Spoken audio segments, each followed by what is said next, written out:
अस्सलाम वालेकुम पाकिस्तान, आप देख रहे हैं स्पोर्ट्स बज़। मैं हूं हसन लियाकत। आज ऑस्ट्रेलिया ने पाकिस्तान को 79 रन से शिकस्त दे दी। हालात बदल गए, जज्बात बदल गए, सदियां गुजर गई, लेकिन पाकिस्तान ऑस्ट्रेलिया में नहीं जीत सका। आखिरी दफा 1995 में पाकिस्तान ने ऑस्ट्रेलिया को ऑस्ट्रेलिया में शिकस्त दी थी। जो बच्चे हैं वो जवान हो गए, जो जवान हैं वो बूढ़े हो गए और कुछ बूढ़े चल बसे, लेकिन पाकिस्तान क्रिकेट टीम ऑस्ट्रेलिया में ना जीत सकी। आज एक जीती हुई बाजी पाकिस्तान टीम अपनी बल्लेबाजी की बदौलत हार गई। अगर बॉलर्स की बात की जाए, बॉलर्स हमें कामयाब तरीन नजर आए, 20 विकेट्स लेने में कामयाब हुए, लेकिन पाकिस्तान की बैटिंग एक दफा फिर फेल होती हुई नजर आई। अगर ओपनर्स की बात की जाए, ओपनर्स फेल हुए। मिडिल ऑर्डर की बात की जाए तो मिडिल ऑर्डर में शान मसूद के अलावा तमाम तर बल्लेबाज हमें फेल नजर आए। जिस शान मसूद की टीम पाकिस्तान में जगह नहीं बनती थी, वो शान मसूद 71 गेंदों पर 60 रन बनाकर उम्मीदें बहाल कर कर चले गए, लेकिन उसके बाद टीम पाकिस्तान ने उनकी उम्मीदों पर पानी फेर दिया। शान मसूद ने कमाल खेला, दिलकश खेला और इस तरह लग रहा था एक लम्हे कि पाकिस्तान हो सकता है कि ये मैच जीत जाए, लेकिन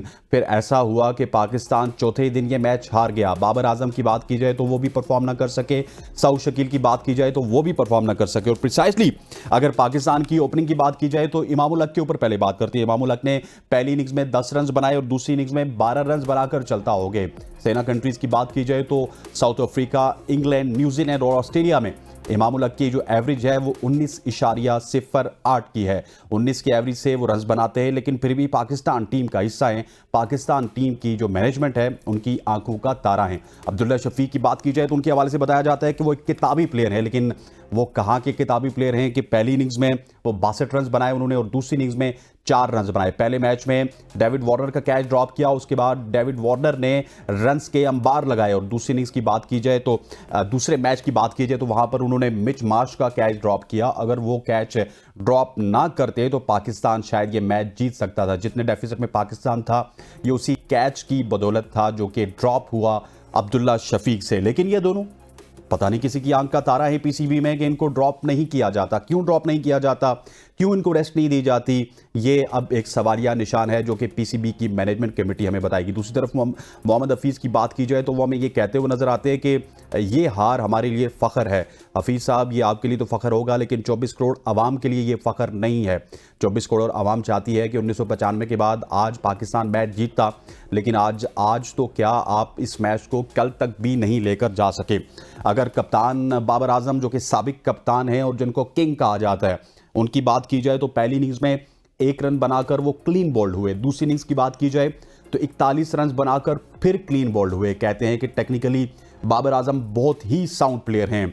इंग्लैंड, अगर वर्ल्ड कप की बात की जाए तो वर्ल्ड कप में बाबर आजम एक ही जगह पर 4-4 दफ़ा ट्रैप होते रहे। तमाम तर स्पिनर्स ने बाबर आजम को शॉर्ट मिड विकेट के ऊपर ट्रैप किया और वही बाबर आजम अब फास्ट गेंदबाजों के ऊपर ट्रैप होना स्टार्ट हो चुके हैं। उसकी वजह यह है कि इससे पहले जितनी भी उन्होंने क्रिकेट खेली थी वो या तो लो अपोजिशन के खिलाफ खेली या पाकिस्तान के फट्टा पिचेस पे खेली, जो कि रोड की तरह की पिचेस थी जहां पर बॉलर्स को कोई मदद नहीं मिलती थी। वहां पर हमें उनकी कवर ड्राइव्स भी नजर आती थी, उनके दिलकश स्ट्रोक्स भी नजर आते थे और इसी वजह से शायद पाकिस्तान ने और पाकिस्तान के शायकीन ने उनको किंग का खिताब भी दिया। लेकिन किंग, मेरा ख्याल है कि जब से वो किंग बने हैं उसके बाद ये खिताब उनको हजम नहीं हो रहा। वो पै दर पे फेल हो रहे हैं। पाकिस्तान की रीढ़ की हड्डी समझे जाने वाले बाबर आजम क्यों फेल हो रहे हैं, क्या वजूहात हैं, क्या टेक्निकली कोई खराबी है, क्या उनके माइंड में कुछ चल रहा है, ये अब पता लगाना होगा। अगर सऊद शकील की बात की जाए तो सऊद शकील टेक्निकली बहुत साउंड, स्पिन के खिलाफ अच्छा खेलते हैं, फास्ट गेंदबाजों के खिलाफ अच्छा खेलते हैं। पाकिस्तान को बहुत अरसे बाद एक बहुत अच्छा प्लेयर मिल गया, छोटा डॉन विकेट पे मौजूद है। बल्कि मैं तो ये भी ट्वीट्स पढ़ के बिल्कुल उस वक्त जो है महसूस हो रहा था कि एक बड़ा डॉन विकेट पे मौजूद बाबर आजम की सूरत में और एक छोटा डॉन विकेट पे मौजूद सऊद शकील की सूरत में, लेकिन ना बड़ा डॉन कुछ कर सका ना सऊद शकील कुछ कर सके। पहली इनिंग्स में सऊद शकील ने 9 रन बनाए, दूसरी इनिंग्स में सऊद शकील 24 रन बनाने में कामयाब हुए। लेकिन ये हाइप वैसे ही दी जाती है, अगर आपकी परफॉर्मेंसेस इस तरह की होंगी तो ये हाइप भी खत्म हो जाएगी। और मेरा ख्याल है कि बाबर आजम के हवाले से भी थोड़ा सा, जिस तरह मैंने पहले आपको एक्सप्लेन किया कि हमने बहुत अर्ली उनको शायद 28 साल की उम्र में किंग बना दिया। अगर कंपैरिजन किया जाए इनका विराट कोहली के साथ तो उनकी 40 सेंचुरीज थी और 20-22 सेंचुरीज थी, तो उसके बाद उनको ये कहा जाता था कि शायद सचिन रमेश तेंदुलकर को रिप्लेस कर सकते हैं और उन्होंने ओडीआई क्रिकेट में सचिन रमेश तेंदुलकर का रिकॉर्ड भी तोड़ा है। लेकिन बाबर आजम तो मुझे अभी तक 1 साल हो चुका है, सईद अनवर का रिकॉर्ड तोड़ने की बात तो दूर है, 20 सेंचुरीज बनाने का रिकॉर्ड अभी तक बराबर नहीं कर सके। 19 सेंचुरीज पे वो ओडीआई में फंसे हुए और 9 सेंचुरीज में वो टेस्ट क्रिकेट में फंसे हुए हैं, लेकिन फिर भी वो किंग हैं। अब ये तो मानना पड़ेगा, लेकिन मेरे हिसाब से अब एक नारा लगाना होगा, इनफ इज इनफ। अब जो परफॉर्मर होगा उसको पाकिस्तान टीम में जगह मिलनी चाहिए। हमने देखा है कि फर्स्ट क्लास के जितने भी परफॉर्मर थे, मीर हमजा बहुत ही शानदार रहे, आमिर जमाल बहुत ही शानदार रहे, इससे पहले खुरम शहजाद बहुत ही शानदार रहे। जो फर्स्ट क्लास के परफॉर्मर्स हैं उनको अगर आप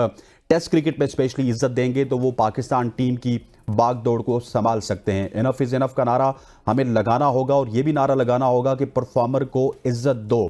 जब तक परफॉर्मर को इज्जत नहीं दी जाएगी तब तक पाकिस्तान टीम के यही हालात होंगे। अगर फैन बेसिस पे, ट्विटर पे, फेसबुक पे और इंस्टाग्राम की बेसिस पे टीम्स बनेगी तो टीम्स फिर रिजल्ट्स प्रोड्यूस नहीं करेंगी। टीम इसी तरह का तमाम तर सेटअप करेंगी, कुछ 10 इनिंग्स के बाद, एक सेंचुरी बनाने के बाद वाह वाह हो जाएगी और अगली 10 इनिंग्स फिर जो भी किंग है या जो भी कोई प्लेयर है वो हमें नाकाम होता हुआ नजर आएगा। और फिर मोहम्मद हफीज ये कहते हैं कि आज खराब अंपायरिंग की वजह से पाकिस्तान मैच आ रहा। हफीज साहब, खराब अंपायरिंग की वजह से नहीं बल्कि आपकी खराब हिकमत अमली की वजह से पाकिस्तान टीम ये मैच हारी है। एक तरफ उमर गुल हैं जो कि बॉलर्स के साथ मेहनत करते हुए नजर आते हैं और दूसरी तरफ मोहम्मद हफीज हैं जो कि सिर्फ जुर्माने लगाते हुए नजर आते हैं कि आप ये करेंगे तो फाइन हो जाएगा, आप ये करेंगे तो फाइन हो जाएगा। फाइन से काम नहीं चलेगा। आप वहां पर एज ए टीम डायरेक्टर भी मौजूद हैं, एज ए हेड कोच भी मौजूद हैं, आपको रिजल्ट प्रोड्यूस कर रहे होंगे। ऑस्ट्रेलिया के खिलाफ इस मैच में 316 रन और 2 दिन एक बहुत बड़ा आसान हदफ था पाकिस्तान के बल्लेबाजों के लिए, लेकिन कोई भी बल्लेबाज टिक कर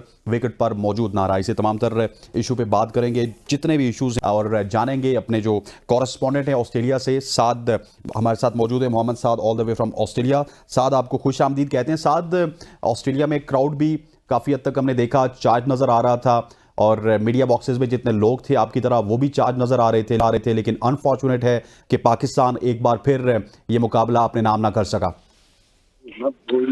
देखिए, बहुत शुक्रिया आपका। और अगर बात की जाए तो जब शान मसूद बैटिंग कर रहे थे, उन्होंने आज अच्छी इनिंग के लिए 60 बॉलों पे 70 बॉलों में उन्होंने 60 रन स्कोर किए। उनके साथ बाबर आजम जब खेल रहे थे तो एक उम्मीद की किरण जागी थी कि पाकिस्तान टीम हिस्ट्री क्रिएट करेगा एमसीजी में, लेकिन बदकिस्मती से वही रवायत बरकरार रही।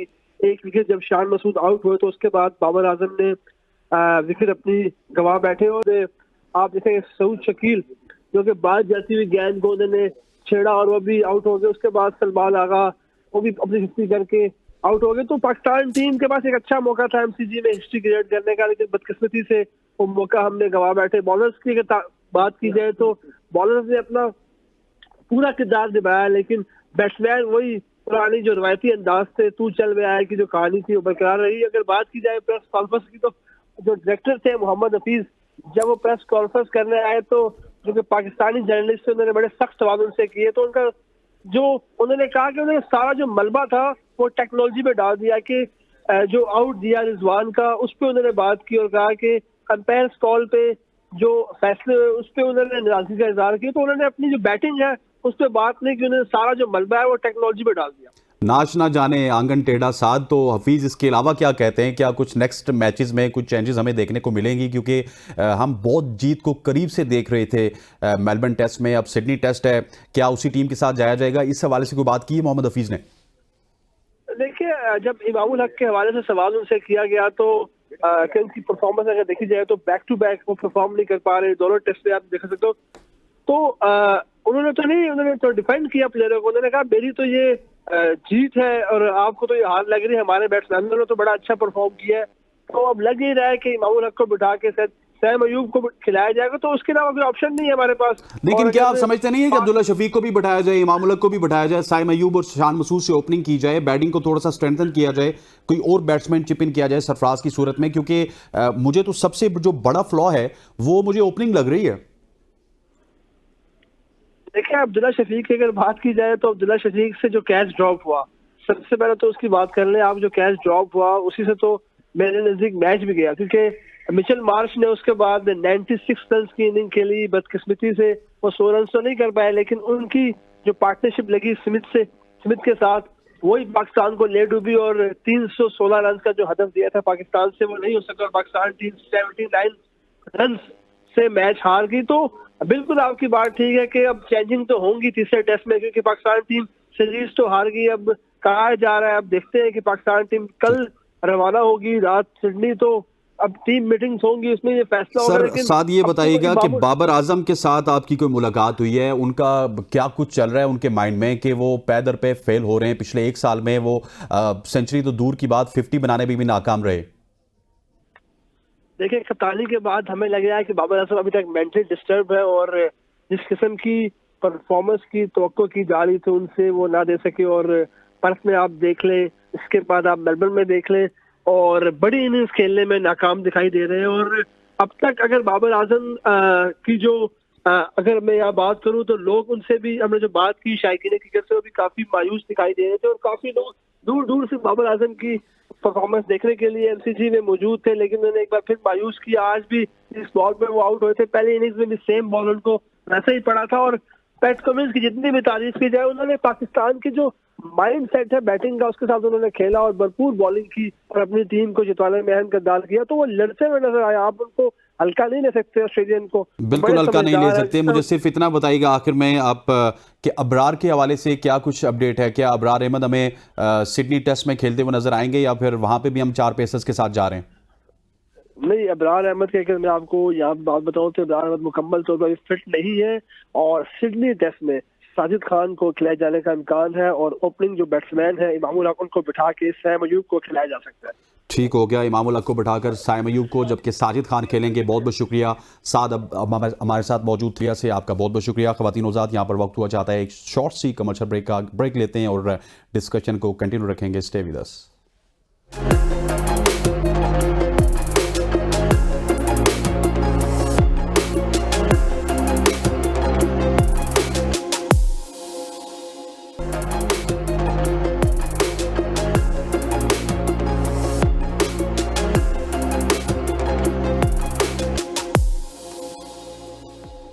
Welcome back to show. Melbourne test के हवाले से बातचीत का सिलसिला जारी है और मोहम्मद हफीज़ के बयान के ऊपर अब बात करेंगे। मोहम्मद हफीज़ कहते हैं कि ऐसी हार पे हमें फ़ख्र है। ये कैसी हार है जिस पे मोहम्मद हफीज़ को फ़ख्र है? क्योंकि 79 रन से पाकिस्तान की टीम हारी है। पहली जो इनिंग्स थी उसमें भी पाकिस्तान टीम डेफिसिट में रही। दूसरी इनिंग्स में भी पाकिस्तान का कोई भी बल्लेबाज शान मसूद के अलावा इंप्रेसिव ना खेल सका, या फिर आगा सलमान के अलावा।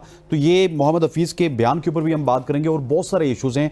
हमारे ज्वाइन किया है अरसलान खोकर साहब ने, सीनियर स्पोर्ट्स एंकर भी हैं, जर्नलिस्ट भी हैं। अरसलान भाई खुश आमदीद कहते हैं, thank you very much for joining अस। ये हफीज़ के बयान को आप किस तरह देखते हैं कि इस हार पे उनको फ़ख्र है, बल्कि पूरा पाकिस्तान इस वक्त रो रहा है कि हमें 28 साल बाद जीत को इतने करीब से देखने का मौका मिला, लेकिन उसके बावजूद भी हम ना जीत सके? Thank you so much Hasnain, आपने इनवाइट किया यार। सबसे पहले तो हसनैन एक बात है यार, देखें हम सदियों से तरस गए थे ऐसी हार को ना। हमारे पास ऐसी हार आज तक आई नहीं थी, हम तरस रहे थे इस हार को, और बड़ी खुशी है कि हमें ऐसी हार मिली और हम इस पे इतना फख्र कर सकते हैं। मेरा ख्याल है तारीखी हार होगी, और जब भी हम अपने आने वाली नस्लों को बताएंगे तो हम कहेंगे ये हार थी जिस पर हम तरस रहे थे और हमें सदियों से मिल नहीं पा रही थी, तो अब आके हमें मिली है। तो इंसानियत होती है यार, तो तरीकाकार होता है किसी चीज का। किस हार पे इन्हें फख्र है? जहां पर रिस्पॉन्सिबिलिटी की बात आती है, इमामुल हक, अब्दुल्ला शफी, एक एक इनिंग खेलो, अपने मैच पक्के करो। इमामुल हक तो खैर मुसलसल डिसअपॉइंटमेंट है। बाबर आजम 41 तक गए, बस हो गई उनकी दोबारा से। Shan Masood extremely well played, क्योंकि वो ठीक खेला, 71 बॉल पे 50 के करीब किया। उसकी इंटेंशन शो कर रही है, वो तेज खेलना चाह रहा है। लेकिन शान अगर 50 करता है, और ये मैच 50 का था, 100 का था ही नहीं, तो हमने तो मिच मार्च को भी पहली इनिंग में कैच छुड़वा दिया, वरना वो भी जल्दी चला जाता। अब्दुल्ला शफीक साहब की बड़ी मेहरबानी है कि वो सारे मेजर कैचेस छोड़ के तो स्कोर करवा रहे हैं। दूसरी तरफ जब बैटिंग की बारी आती है तो 30, 35, 40, 50 बस। बाबर आजम से एक्सपेक्ट कर रहा था बाबर रिस्पॉन्सिबिलिटी का मुजाहिरा करेंगे, चले 41 किया, ठीक है। उस्मान ख्वाजा भी इसी तरह एड अप कर रहे हैं, कोई बुरी बात नहीं।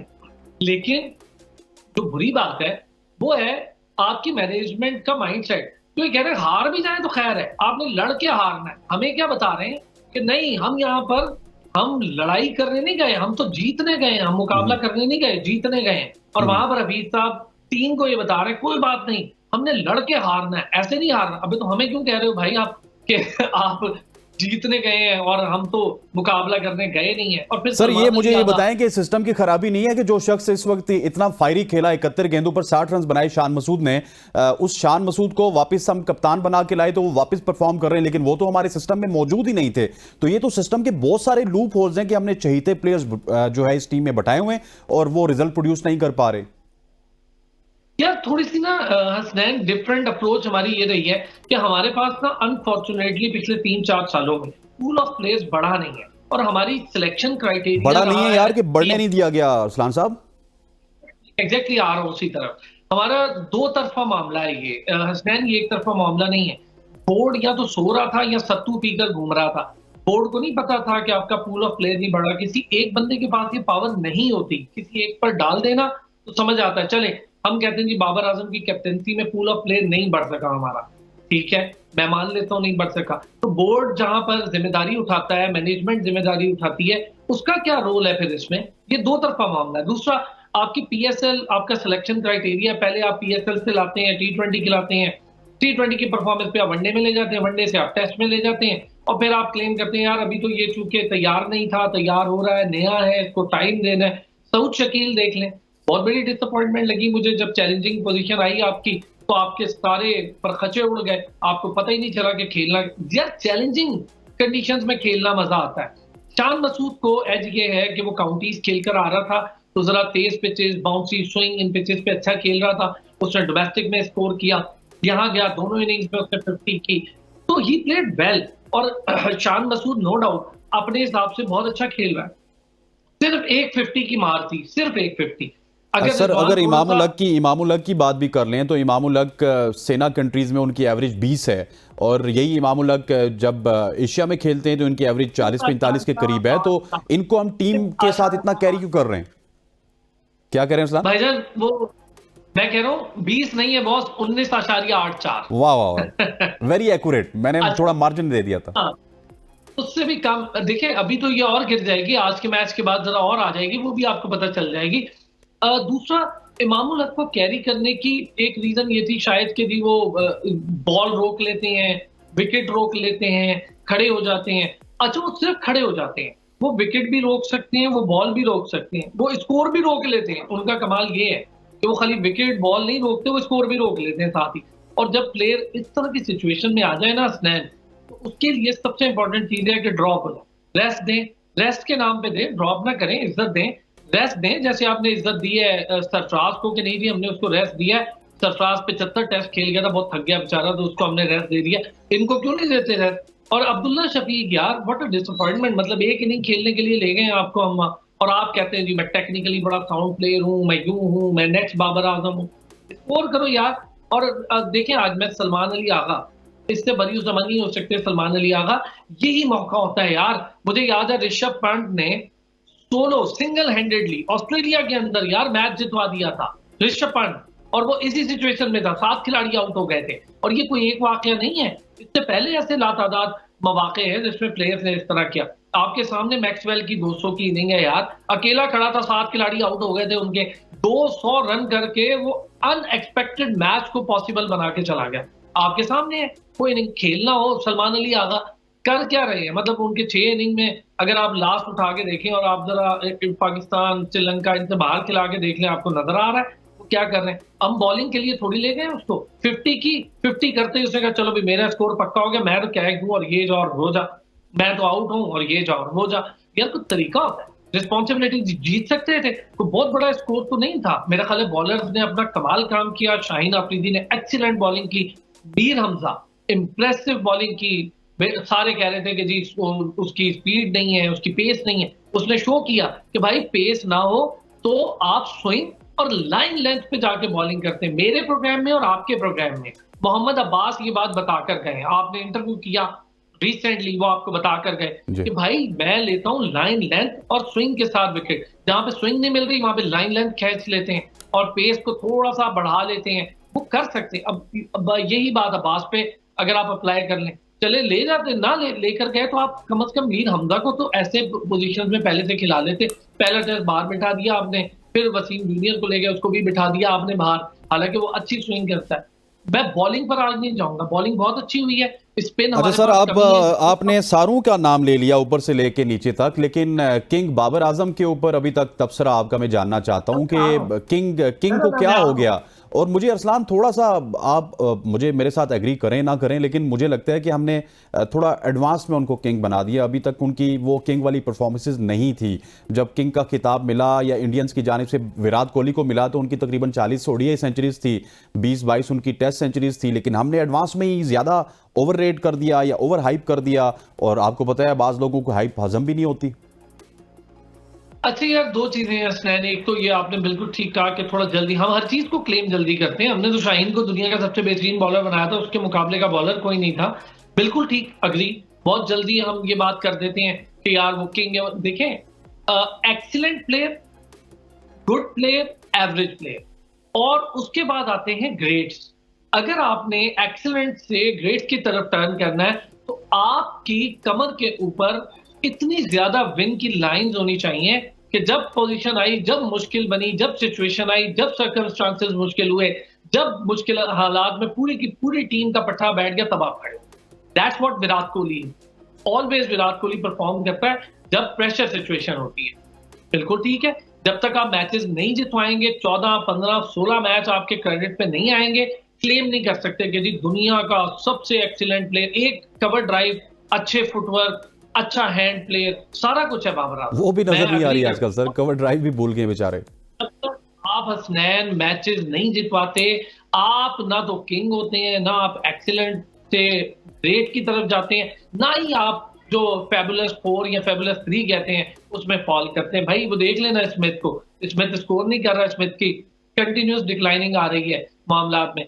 ऐसे ही होता है, वार्नर स्कोर करता है, रुकता है, स्कोर करता है तो उसको हम ग्रेड्स में शामिल नहीं करते। इसी तरह हमारे प्लेयर्स भी, हम थोड़ा जल्दी इसलिए कर गए कि नो डाउट बाबर आजम अच्छा प्लेयर है, एक्सीलेंट प्लेयर है, उसकी बैटिंग का लेकिन सर मुझे एक बात बताइएगा बाबर आजम के हवाले से, टू बी प्रिसाइसली अगर बात की जाए तो बाबर आजम या तो लोअर अपोजिशन के खिलाफ बहुत ही अच्छा खेलते हैं, या फिर जो अपोजिशन पाकिस्तान में आती है चाहे वो तगड़ी हूं उनके खिलाफ वो अच्छा खेल देते हैं। लेकिन जब पिचेस मुश्किल होती हैं, कंडीशंस मुश्किल होती हैं, तो बाबर आजम भी कहीं ना कहीं एक्सपोज हो रहे हैं। उनके ऊपर भी काम किया हुआ है काफी ज्यादा अपोजिशन ने। और अब आपने देखा होगा वर्ल्ड कप में स्पिन पे एक ही शॉट मिड विकेट पे वो आउट होते थे, आजकल वो क्लीन बोल्ड हो रहे हैं, तो कुछ तो खराबी है बाबर आजम में।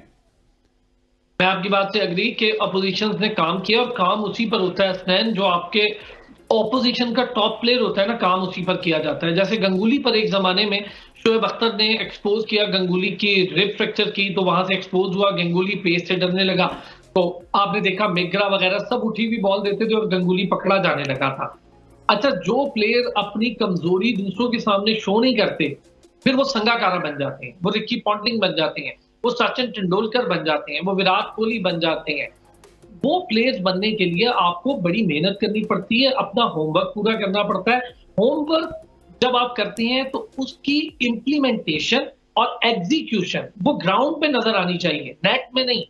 नेट तो आपने कर लिया, होमवर्क आपने कर लिया, लेकिन अगर आपसे एग्जीक्यूशन नहीं हो रही तो आपसे गलती हो रही है। मैं आपकी बात से एग्री हूं कि बाबर आजम, अगर तो अपोजिशन ने उन पर काम कर लिया है तो बाबर आजम को अपने ऊपर काम करने की जरूरत है ना। कि अपोजिशन ने मुझ पर क्या काम, यही बाबर आजम ऑस्ट्रेलिया में सेंचुरी करके आया, यही बाबर आजम साउथ अफ्रीका में डेल स्टेन का फेंटा लगाकर आया, यही बाबर आजम है जो दुनिया के सारे बॉलर्स लेकिन के वो फेंटे स्टार्ट लगा में रहे किया थे। सर, वो स्टार्ट में किया, और जब वो थोड़ा सा पुराने हुए तो उनकी टेक्निक के अंदर जितने भी फॉल्ट थे वो नजर आए। असलान भाई, thank you very much for joining us.